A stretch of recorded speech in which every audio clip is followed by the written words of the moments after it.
आज के पाठ का विषय है पंत का काव्य विकास। इस पाठ के अध्ययन के बाद आप छायावादी कवि सुमित्रानंदन पंत के काव्य विकास से परिचित हो सकेंगे। पंत की बहुआयामी काव्य यात्रा के सहयात्री बन सकेंगे। पंत के काव्य वैशिष्ट्य को जान सकेंगे और सुमित्रानंदन पंत के प्रमुख काव्य संग्रहों से परिचित हो पाएंगे। छायावादी कवियों में सुमित्रानंदन पंत का महत्वपूर्ण स्थान है। पंत ने खड़ी बोली कविता को वस्तु और शिल्प दोनों दृष्टियों से समृद्ध किया था और उसे एक बहुत व्यापक धरातल भी प्रदान किया। वे मानवीय सरोकारों के सबसे बड़े स्वप्नदर्शी और प्रकृति प्रेमी कवि हैं। वे सुकुमार कल्पना के कवि। पंत की काव्य यात्रा के अनेक आयाम दिखाई पड़ते हैं। पंत की स्वच्छंद कविता यात्रा बहुत सारी दिशाओं में विचरण करती है। वीणा, ग्रंथि और पल्लव की रचना तक वे प्रकृति के सौंदर्य के गायक रहे। उनमें मानवतावाद की अनुगूंज गुंजन से सुनाई पड़ने लगती है।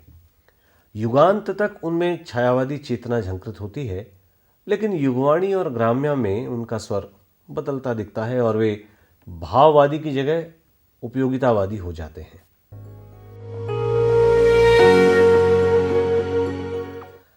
20वीं शताब्दी के आरंभिक 2 दशकों में पंत की वैचारिक चेतना पुष्ट हुई। छायावादी चतुष्टयी ने इस काव्यधारा को स्वीकार बनाने के लिए बहुत महत्वपूर्ण योगदान किया और उसमें पंत की प्रमुख भूमिका है।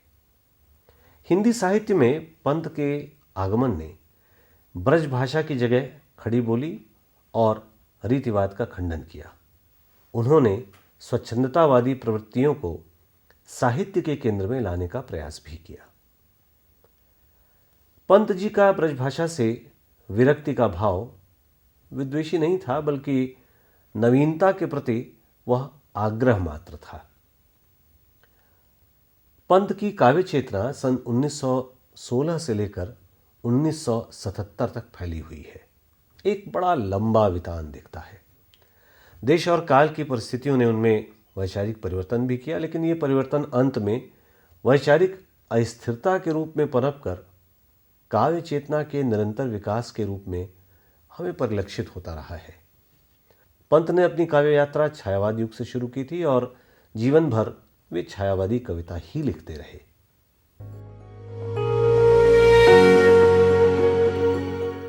पंत की काव्य यात्रा मुख्यतः 5 सोपानों में बांटी जा सकती है। इसका पहला सोपान है उनकी रचना का शैशवकाल। इस समय उनका संवेदनशील कविमन प्रकृति के बाहरी रूप, रस, गंध, स्पर्श और ध्वनि से समन्वित था। वे उस सौंदर्य को अपने भीतर समाहित कर लेने के लिए आकुल भी दिखाई देते हैं। उन्हें तितलियों का उड़ना, उनके रंगीन पंखों का उठना गिरना, ये सब कुछ बहुत आकर्षित करता है। विजन वन वीथियों में विचरण करते हुए कभी उन्हें परियों से मिलने का भी एहसास होता है। वे लिखते हैं, विजन वीथि में मिलती परियां, इंद्रधनुष अंचल फहराए, धूप छाह रंग सारी पहने, स्वर्ण गंध कुंतल लहराए। इस अवधि में सामाजिक, आर्थिक, राजनीतिक, सांस्कृतिक और साहित्यिक जीवनानुभवों ने उन्हें सर्जनात्मक दिशा भी प्रदान की। हार, वीणा, ग्रंथि, उच्छ्वास, पल्लव, गुंजन, ज्योत्सना, युगांत, युगवाणी, ग्राम्या, स्वर्ण किरण, स्वर्ण धूलि, मधुज्वाल, युगपथ, उत्तरा, रजत शिखर, शिल्पी, अतिमा, सवर्ण, छाया, रश्मिबंध, चिदंबरा, कला और बूढ़ा चांद, 60 वर्ष एक रेखांकन, शिल्प और दर्शन, लोकायतन, छायावाद का पुनर्मूल्यांकन, कला और संस्कृति, किरण, वीणा, पौ फटने से पहले, गीत, हंस, शंखध्वनि, समाहिता, 60 वर्ष और अन्य निबंध, आस्था, सत्यकाम, अगीत तथा संक्रांति, ये पंत की सारी रचनाएं हैं जो प्रकाशित हो चुकी हैं।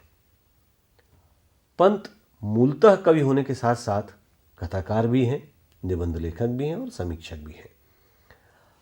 अब वीणा की ही बात करें। छायावादी मानदंडों से युक्त वीणा पंत की पहली काव्य रचना है और वीणा के विषय में आचार्य शुक्ल ने लिखा है, उनकी जो एक बड़ी विशेषता है प्रकृति के सुंदर रूपों की आह्लादमयी अनुभूति, वह वीणा में भी कई जगह पाई जाती है। सौंदर्य का आह्लाद उनकी कल्पना को उत्तेजित करके ऐसे अप्रस्तुतों की योजना में प्रवृत्त करता है जिनके प्रस्तुत रूपों की सौंदर्यानुभूति के प्रसार के लिए अनेक मार्ग खुल जाते हैं। वीणा पंत की काव्य भावना का शिशु संसार है। हिंदी की द्विवेदी युगीन कथात्मक कविताओं से अलग इनमें वैयक्तिकता प्रधान प्रगीत कला का निखार है। भावना ने संगीत से तालमेल स्थापित करते हुए एक नए अंतःस्फूर्त शब्द संगीत को जन्म दिया है। अधिकांश कविताओं में मां संबोधन मिलता है और कवि इसी संबोधन से प्रकृति को भी पुकारता चलता है। आचार्य नंददुलारे वाजपेयी ने कहा है, सुमित्रानंदन पंत जब अपनी नवीन वीणा लेकर हिंदी में आए तब हिंदी प्रगीत की परमोच्च संभावना उनमें केंद्रित हो गई। पंत का दूसरा काव्य ग्रंथ है ग्रंथि। पंत का दूसरा संग्रह है ग्रंथि। इसमें प्रेम व्यथा को कविता की विषय वस्तु बनाया गया है। ग्रंथि का सृजन पंत के जीवनानुभव का एक हिस्सा है। हिंदी काव्य शास्त्र में अलंकार के महत्व पर पंत जी की बड़ी स्पष्ट मान्यता है। उन्होंने कहा, अलंकार केवल वाणी की सजावट के लिए नहीं, वे भाव की अभिव्यक्ति के विशेष हार हैं। वे वाणी के हास, अश्रु, स्वप्न, पुलक, हाव भाव हैं। यानी अलंकार अभिव्यक्ति के अनिवार्य और अभिन्न साधन या अंग हैं। उनकी कोई स्वतंत्र सत्ता नहीं होती, बल्कि वे काव्य में साध्य न होकर साधन मात्र है। पंत ने छंद विचार पर चर्चा करते हुए कहा है कि छंद तथा कविता का अभिन्न संबंध होता है और कविता का स्वभाव ही छंद में लयमान होता है। छंद का शब्द उच्चारण तथा शब्द अर्थ संगीत से गहरा रिश्ता है। वे कवित्व और सवैया छंदों को हिंदी के जातीय छंद मानने के बिल्कुल पक्षधर नहीं है। पंत की इसी दृष्टि का विरोध करते हुए निराला ने पंत और पल्लव शीर्षक निबंध में कहा कि अंग्रेजी छंद का चश्मा लगाए पंत को अपने जाति छंदों की पहचान ही नहीं है। इसी कारण वे मुक्त छंद का आधार लय को मानकर भी यह न कह सके कि नाद सौंदर्य से कविता की गरिमा बढ़ती है। पल्लव में सन 1918 से लेकर सन 1925 तक की रचनाएं संकलित की गई हैं। इसका प्रकाशन सन 1926 के मई माह में हुआ।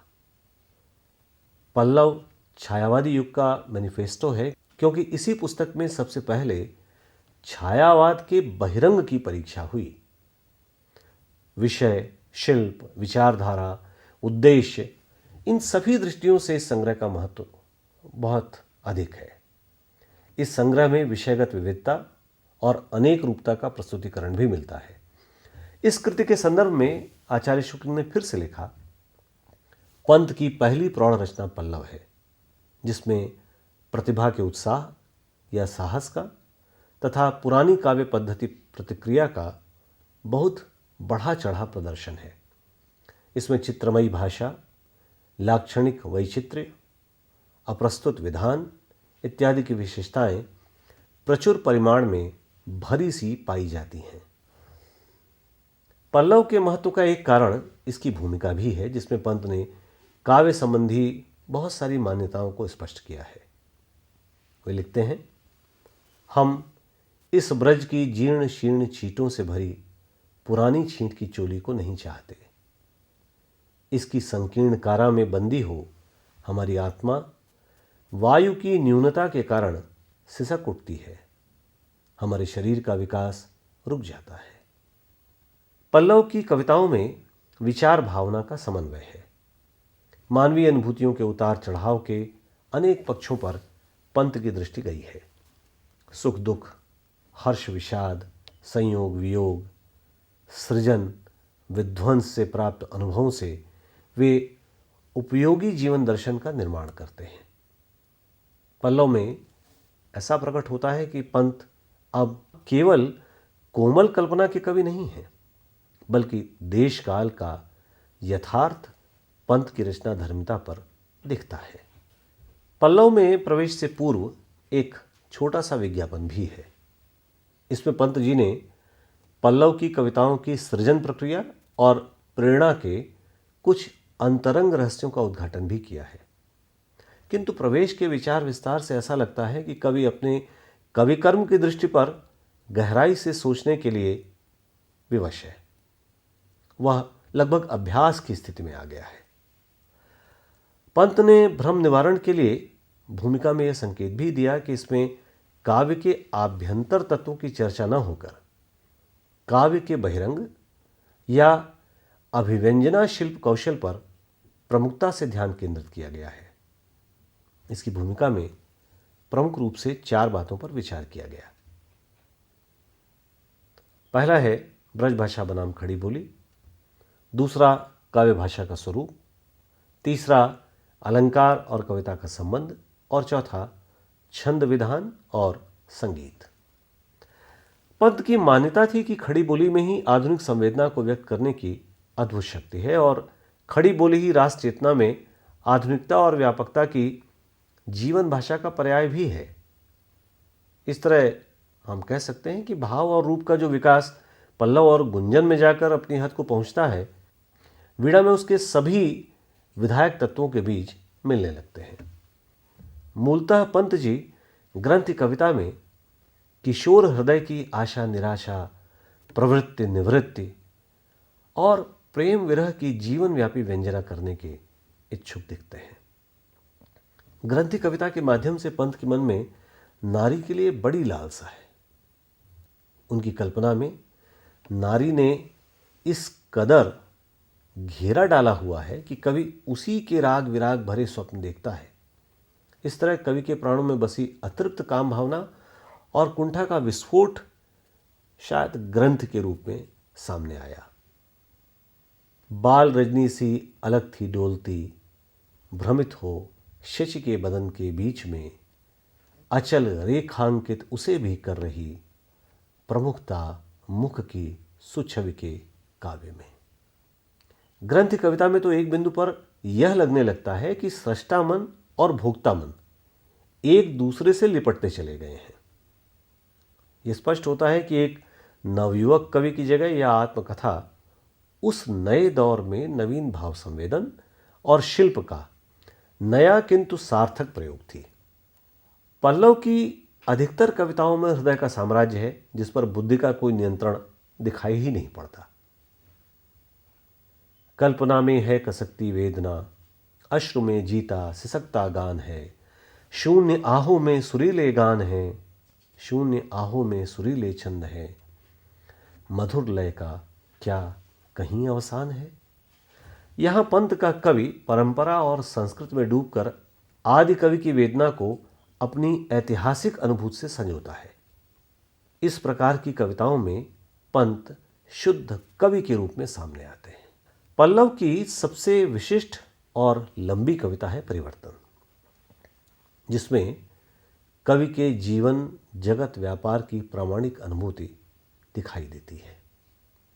इस लंबी कविता की विशेषता और रूपगत बदलाव ने हिंदी साहित्य के लगभग सभी आलोचकों और सुधी पाठकों का ध्यान अपनी ओर आकर्षित किया। परिवर्तन कविता का कथ्य देश और काल में बनकर भी स्वतंत्र सा ही दिखाई देता है। अपनी अखंडता में ये कविता मुक्तकों का खंड खंड समुच्चय है। प्रत्येक खंड का भाव दूसरे खंड के भाव से अलग करके भी समझा जा सकता है और ऐसा करने में इसके अर्थ की अन्वेति किसी तरह की विच्छिन्नता का एहसास नहीं कराती। पंत ने अपनी इस कविता की सृजन प्रक्रिया की मानसिकता को जगह जगह समझाया है। पल्लव और गुंजन काल के बीच में मेरा किशोर भावना का सौंदर्य स्वप्न टूट गया।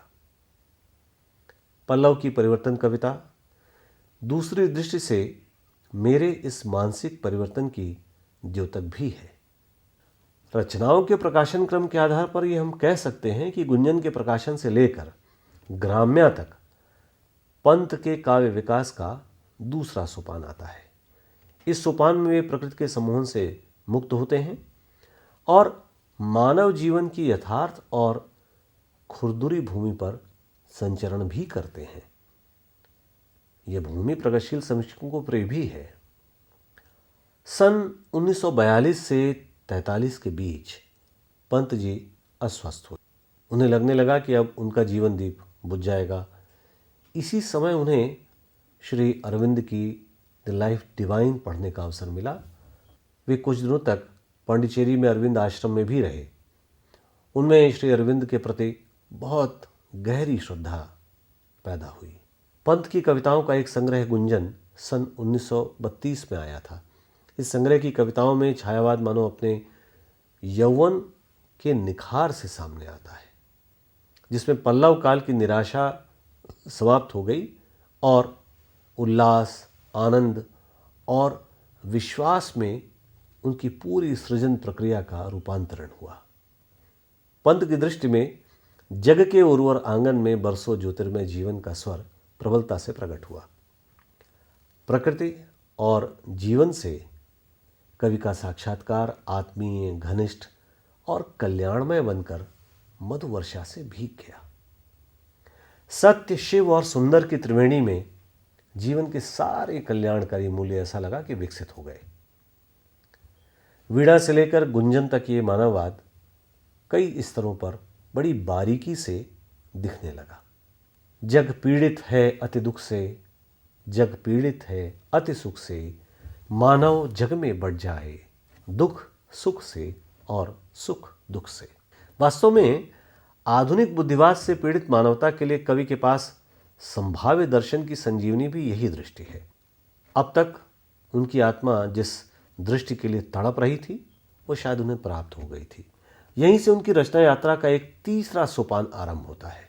स्वर्ण किरण जो सन 1947 में आया, सवर्ण 1956 ईस्वी में, उत्तरा 1949 में, रजत शिखर काव्य रूपक 1954 में, स्वर्ण धूलि 1956 में, अतिमा 1955 में, वाणी 1957 में, कला और बूढ़ा चांद 1959 में, लोकायतन 1965 में, किरण वीणा 1957 में, गीत हंस 1969 में, शंखध्वनि 1971 में, आस्था 1973 में और सत्यकाम 1975 में प्रकाशित हुई।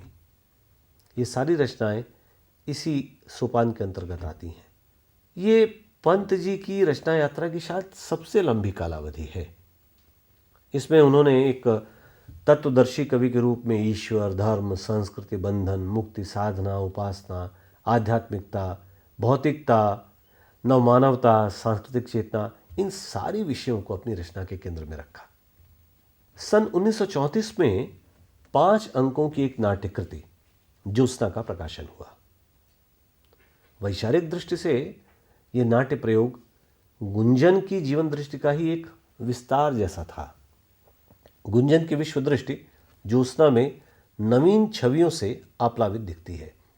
ज्योत्सना से प्रसन्न होकर निराला ने पंत को हिंदी साहित्य का गुलाब तक कह डाला।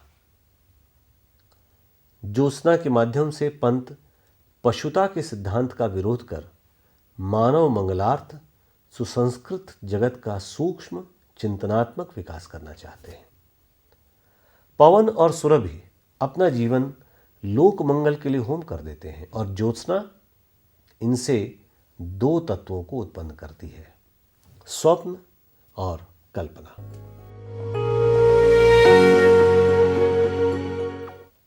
ज्योत्सना के बाद पंत ने युगांत, युगवाणी तथा ग्राम्या में मार्क्सवादी विचार दर्शन की छाया भूमि से काव्य रचना किया।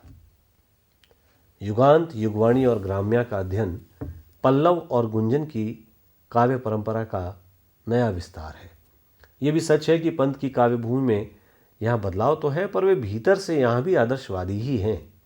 उन्होंने जाति, धर्म, वर्ण, इन सब का युगांत काल में ही डटकर विरोध किया था। पंत ने खुद अपने बदलाव को पहचानते हुए लिखा है, ज्योत्सना तक मैं सौंदर्य बोध की भावना से ही जगत का परिचय प्राप्त करता रहा। उसके बाद मैं बुद्ध से भी संसार को समझने की चेष्टा करने लगा हूं। यह कहा जा सकता है कि यहां मेरी काव्य साधना का दूसरा युग आरंभ होता है। युगांत में पंत के कवि स्वभाव का विकास यही है कि यहां पल्लव या गुंजन का रंगीन संसार गायब हो गया है। यहां भी कवि पूरी तरह मार्क्सवादी नहीं है। वह मार्क्सवाद के भावनात्मक पक्ष को ग्रहण करने पर भी उसे सब कुछ नहीं मान बैठता। मार्क्सवाद से उसे संतोष भी नहीं है। वास्तव में मार्क्सवाद उनके कवि यात्री मन का एक पड़ाव भर है। पंत ने मार्क्सवाद के विरोधी आध्यात्मवाद का साथ भी कहीं नहीं छोड़ा, बल्कि वे मार्क्सवाद और आध्यात्मवाद में लगातार ताल में बैठाने का यत्न करते दिखते हैं। युगांत संग्रह की कविताएं पंत के भाव क्षेत्र के परिवर्तन का स्पष्ट संकेत देती हैं। लोक चिंता ने यहां लोक संवेदना को काव्यानुभूति का विषय बनाया। श्रमजीवी वर्ग के प्रति पंत लगातार करुणा प्रदर्शित करते हैं। वे लिखते हैं, है नाप रहे निज घर का मग, कुछ श्रमजीवी डगमग डगमग, भारी है जीवन भारी पग। इस संग्रह की अनेक कविताओं में मनुष्य के कल्याण की भावना प्रबलता के साथ आई है। साथ ही इसमें वेदांत और विवेकानंद की विचार ध्वनि भी हमें सुनाई देती है। सन 1939 में युगवाणी का जब प्रकाशन हुआ तो इसकी काफी चर्चा हुई। युगवाणी में संकलित कुछ कविताएं मार्क्सवाद की भावभूमि पर अवस्थित हैं, कुछ प्रकृति और स्त्री की ओर झुकी हुई हैं और कुछ महावीर प्रसाद द्विवेदी, बापू और निराला आदि के प्रति श्रद्धा निवेदित करती हैं। यहां कवि न पूरी तरह आत्मवाद को स्वीकार कर पाया है और न भौतिकवाद को। यहां कविता की परंपरागत रीति पर कवि प्रहार भी करता है और लिखता है, खुल गए छंद के बंद प्राश के रजत पाश, अब गीत मुक्त और युगवाणी बहती अयास। सन 1940 में पंत की ग्राम्या प्रकाशित हुई। उस समय सबका ध्यान गांवों पर केंद्रित था। पूरा का पूरा देश ग्रामीण सुधार के सपने देख रहा था। गांव के जीवन की उन्हीं स्थितियों और भावभूमियों को पंत ने अपनी काव्य संवेदना में भी मुखरित किया। युगवाणी की मूल इच्छाओं का विस्तार ग्राम्या की कविताओं में है। इसमें कवि ग्रामीण जीवन से तादात्म्य भी स्थापित करता है और उन्हें रूपायित भी करता है।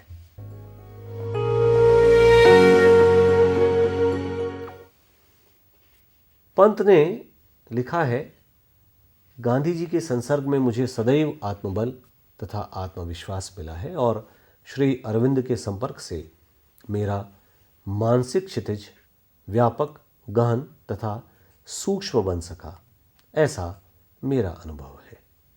सन 1947 में स्वर्ण किरण का प्रकाशन हुआ। यहाँ प्रकृति तथा आध्यात्मिक सृजन चेतना के साथ दीप्त लावण्य के स्थल भी मूर्त हो उठे। इनमें रचनाशील तथा संस्कारशील मन का टकराव था। कम था, लेकिन समझौता अधिक दिखाई देता है। स्वर्णधूल की पूरी मानसिकता लोक मंगल के मंत्र वैदिक चिंतन से पाती है और यही चिंतन काव्यानुवाद में प्रस्तुत होता है। इस संग्रह में कविंद्र रवींद्र, अरविंद तथा मर्यादा पुरुषोत्तम राम के प्रति श्रद्धा से मिश्रित कविताएं भी मिलती हैं। मार्क्सवाद से कटकर पंत भारत के सांस्कृतिक अतीत के गौरव का गान करने में मग्न भी दिखाई देते हैं। पंत के चिंतन के लिए उत्तरा की भूमिका का महत्व भी रचनाओं से कम नहीं है। इसमें वे लिखते हैं, युगांत में जिस नई काव्य कला का आरंभ हुआ, युगवाणी में जिस तारुण्य और ग्राम्य में सारल्य मिला, स्वर्ण किरण और स्वर्ण धूलि में जिसका यौवन प्रस्फुटित हुआ, उस काव्य कला की गतिमयी आत्मा उत्तरा में है।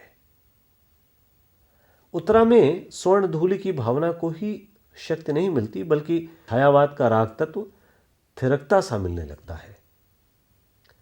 पंत का आध्यात्मवाद उत्तरा में व्यापक भारतीय सांस्कृतिक स्रोतों से समृद्ध भी हुआ है।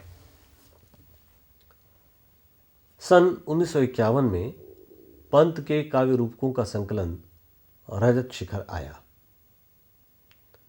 इसमें रजत शिखर, फूलों का देश, उत्तरशती, शुभ्र पुरुष, विश्रुत वसना और शरद चेतना ये रूपक संकलित हैं। रजत शिखर दरअसल कहीं अंतर चेतना का प्रतीक है। रजत शिखर में कवि का निष्कर्ष है कि ऊर्ध्व चेतना के विकास में ही मानव मुक्ति की संभावनाएं निहित होती हैं। फूलों के देश में आध्यात्मवाद, भौतिकवाद, आदर्शवाद तथा वस्तुवाद के चारों संघर्षों की ओर संकेत किया गया है। फूलों का देश सांस्कृतिक चेतना का रूपक है। इस रूपक में भविष्य के स्वप्न तैर रहे हैं, जिसमें समझौतावाद तथा आध्यात्म एक दूसरे में गुथे हुए हैं। उत्तरशती शीर्षक काव्य रूपक गांधीवाद की दृष्टि से रचा गया। पंत देश में फैले वर्ग संघर्ष को रक्त क्रांति से नहीं, बल्कि गांधीवादी दृष्टि से हल करने के आकांक्षी हैं।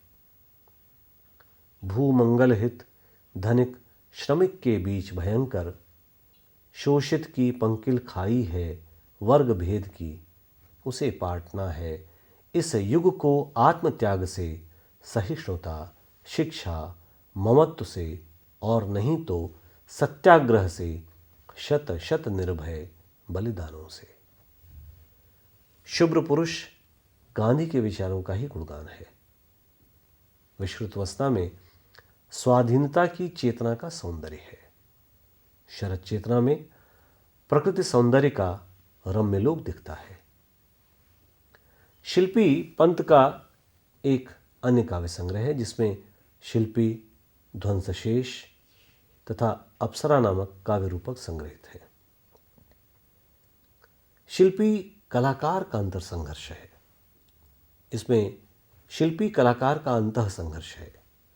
इसमें पंत कला और आस्था के अनिवार्य अंतः संबंधों को दर्शाते हुए युग निर्मम पाषाण शिला को जगाकर एक नया मानव चित्र उकेरने की कोशिश करते हैं। ध्वंसशेष में जीवन के नवनिर्माण का स्वप्न है।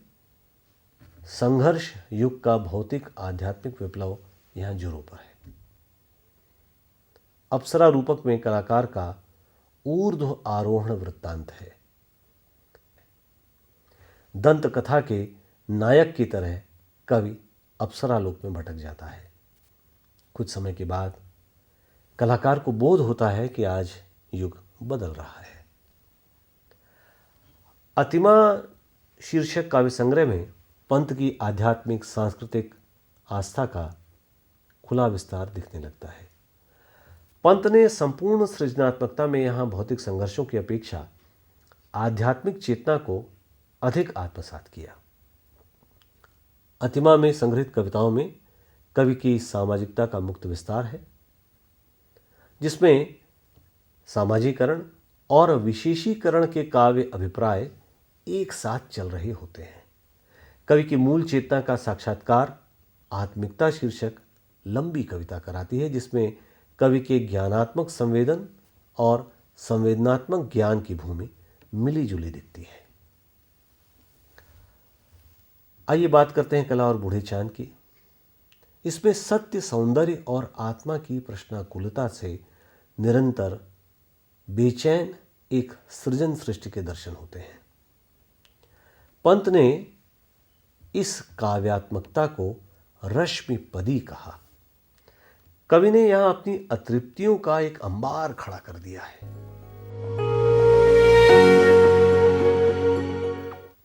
पंत जी की भारतीय चिंतन परंपरा की गरिमा को नया आयाम देने वाली रचना है लोकायतन, जो चौथे सोपान की कृति है।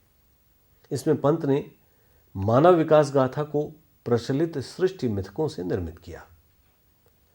पंत के लिए दर्शन बुद्धिविलास नहीं, बल्कि मानवता के लिए बनाया जाने वाला वो राजपथ है जिसमें अतीत और वर्तमान दोनों मानव की प्रगति के लिए मार्ग प्रशस्त कर रहे होते हैं। पंत जी का यह कथन लोकायतन की मूल भावना को समझने में सहायक सिद्ध होगा। लोकायतन का श्री गणेश मैंने 8 अक्टूबर सन 1959 को किया था। संयोगवश यह 8 अक्टूबर सन 1963 को ही समाप्त भी हो गया। ग्रामधारा के अंचल में जन भावना के छंद में बंधी युग जीवन की इस भावना कथा को काव्य प्रेमी पाठकों को भेंट करने में मुझे प्रसन्नता है।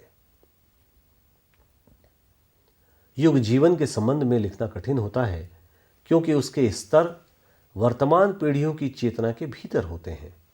इसीलिए मैंने कथावस्तु के चयन एवं संयोजन में अत्यंत संयम से काम लेकर केवल अनिवार्य तत्वों एवं घटनाओं का ही समावेश किया है। गांधी जी के अतिरिक्त इसके शेष पात्र कल्पित होने पर भी उनके द्वारा मेरे कवि जीवन की अनुभूति को वाणी मिली है। इसके चरित्र केवल मानव चेतना के पालकी वाहक भर हैं। यदि मेरा कवि प्रयास इस संक्रांति काल की युग गाथा के भीतर से विकास का भी मानवता के जीवन सत्य की झांकी प्रस्तुत कर सका, तो मैं अपने सृजन कर्म को सफल समझूंगा। लोकायतन की सृजन भूमिका में द्वितीय विश्व युद्ध के विनाश का वह दर्द भी है जिसने एक संसार को ही मिटा दिया और मानवता के आगे एक बड़ा प्रश्न चिन्ह खड़ा किया। विज्ञान के दानव के हाथों मानव जाति का विनाश भी हुआ। पंत का अतिमानस लोकायतन का विस्तार है।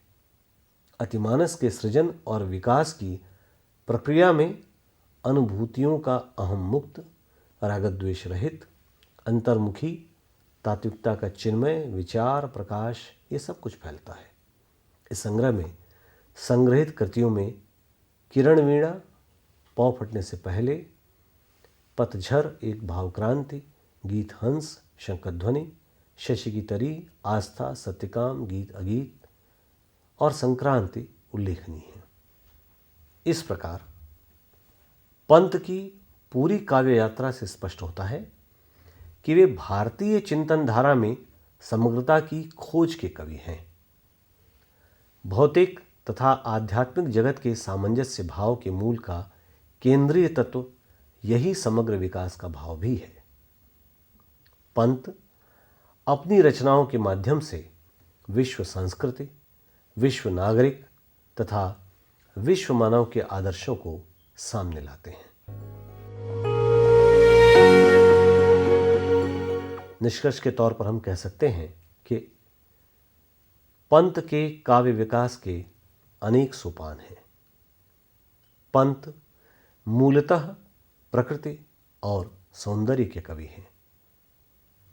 वे कवि होने के साथ ही एक कुशल समीक्षक भी हैं और मानवतावाद, आध्यात्म और यथार्थ की भावभूमि पर उनकी रचनाएं अवस्थित हैं।